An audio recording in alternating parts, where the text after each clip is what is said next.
చిత్తూరు జిల్లా చౌడేపల్లి మండలం బోయకొండ గంగమ్మ దేవస్థానం వద్ద యోగాంధ్ర కార్యక్రమం నిర్వహించారు. ఈ కార్యక్రమానికి మంత్రి మండిపల్లి రాంప్రసాద్ రెడ్డి, కలెక్టర్ సుమిత్ కుమార్, ఎస్పీ మణికంఠ చంద్రుడు ముఖ్య అతిథులుగా విచ్చేశారు. జ్యోతి ప్రజ్వాలనతో కార్యక్రమాన్ని ప్రారంభించారు. యోగా గురువు బాబు యోగా విశిష్టతను వివరిస్తూ వివిధ ఆసనాలను వేసే పద్ధతిని నేర్పుతూ ఆ ఆసనాల ప్రాముఖ్యతను సవివరంగా తెలియజేశారు.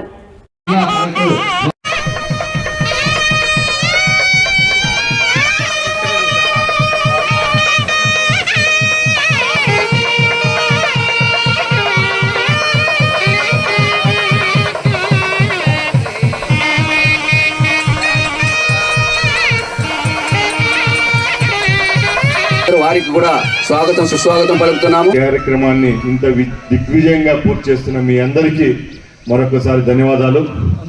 ఈ కార్యక్రమాన్ని జిల్లాలో ఏర్పాటు చేసిన కలెక్టర్ గారికి, యంత్రాంగానికి, ప్రతి ఒక్కరికి శుభాశీస్సులు. అలాగే ఈ కార్యక్రమం 21వ తారీఖున వైజాగ్లో జరుగుతుంది కాబట్టి గిన్నీస్ బుక్ రికార్డుగా ముఖ్యమంత్రి గారి నేతృత్వంలో ఆర్కే బీచ్ నుంచి భీములి పట్టణం వరకు సుమారు 20 కిలోమీటర్లు 5 లక్షల మందితో ఈ కార్యక్రమాన్ని వైజాగ్లో చేపడుతున్నాం.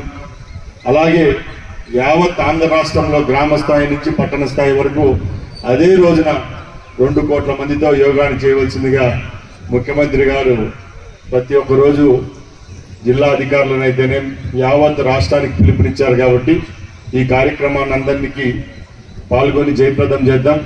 అలాగే ప్రపంచానికి భారతదేశం యొక్క శాస్త్రాల పట్ల, ముఖ్యంగా యోగా పట్ల ఈరోజు ప్రపంచమంతా చూస్తూ ఉంది. కాబట్టి ఈ కార్యక్రమాన్ని కూడా జయప్రదం చేయవలసిందిగా కోరుకుంటూ సెలవు తీసుకుంటున్నా. జై హింద్. అందరికీ నమస్కారం. ముఖ్యంగా ఇన్ఛార్జ్ మంత్రి వారికి నేను ధన్యవాదాలు తెలియజేస్తున్నాను. అసలు ఈరోజు ఇక్కడికి రావడం జరిగింది, అందరికీ అడ్రస్ చేయడం జరిగింది. రాష్ట్ర ప్రభుత్వ ఆదేశం మేరకు 21 మే నుంచి 21 జూన్ 1 నెల యోగా ఆంధ్ర కార్యక్రమం ఏర్పాటు చేయాలి.